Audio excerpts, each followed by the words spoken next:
संपूर्ण प्राणी अन्न से उत्पन्न होते हैं। अन्न की उत्पत्ति वृष्टि से होती है, वृष्टि यज्ञ से होती है, यज्ञ विहित कर्मों से उत्पन्न होने वाला है। कर्म समुदाय को तो वेद से उत्पन्न और वेद को अविनाशी परमात्मा से उत्पन्न हुआ जान।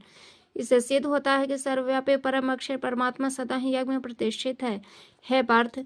जो पुरुष इस श्लोक में इस प्रकार परंपरा से प्रचलित सृष्टि चक्र के अनुकूल नहीं बरतता, अर्थात अपने कर्तव्य का पालन नहीं करता, वह इंद्रियों के द्वारा भोगों में रमण करने वाले पापायु पुरुष व्यर्थ ही जीता है।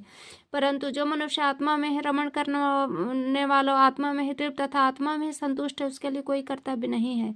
उस महापुरुष का इस विश्व में न तो कर्म करने से कोई प्रयोजन रहता है और न ही कर्मों के न करने से ही कोई प्रयोजन रहता है, तथा संपूर्ण प्राणियों में भी इसका किंचित मात्र भी स्वार्थ का संबंध नहीं रहता।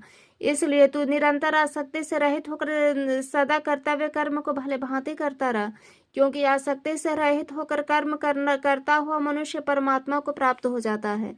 जनक आदि ज्ञानी जन भी आसक्ति रहित कर्म द्वारा ही परम सिद्धि को प्राप्त हुए थे। इसलिए तथा लोक संग्रह को देखते हुए भी तू कर्म करने के ही योग्य है, अर्थात तुझे कर्म करना ही उचित है।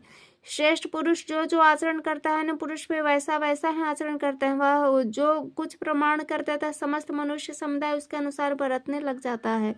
है अर्जुन, मुझे इन तीनों लोकों में न तो कुछ कर्तव्य है और न ही कोई भी प्राप्त करने योग्य वस्तु अप्राप्य है, तो भी मैं कर्म में ही बरतता हूँ। क्योंकि पार्थ, यदि कदाचित मैं सावधान होकर कर्मों में न बरतूं तो बड़ी हानि हो जाए, क्योंकि मनुष्य समुदाय सब प्रकार से मेरे ही मार्ग का अनुसरण करते हैं।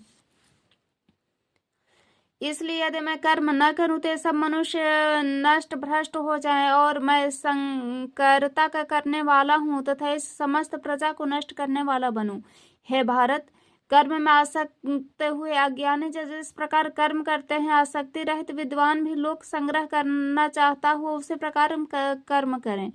परमात्मा के स्वरूप में अटल स्थित ज्ञानी पुरुष को चाहिए कि वह शास्त्र विहित कर्मों में आसक्ति वाले अज्ञानियों की बुद्धि में भ्रम अर्थात कर्मों में अश्रद्धा उत्पन्न न करें, किंतु स्वयं शास्त्र विहित समस्त कर्म भली भांति करता हुआ उनसे भी वैसे ही करवाए। वास्तव में संपूर्ण कर्म सब प्रकार से प्रकृति के गुणों के द्वारा किए जाते हैं, तो भी मैं, जिसका अंतःकरण अहंकार से मोहित हो रहा है, ऐसा ज्ञान मैं करता हूँ ऐसा मानता है। परंतु हे महाबाहो, गुण विभाग और कर्म विभाग के तत्व को जानने वाले ज्ञान योगी संपूर्ण गुणों में बरत रहे हैं, ऐसा समझकर उसमें आसक्त नहीं होता।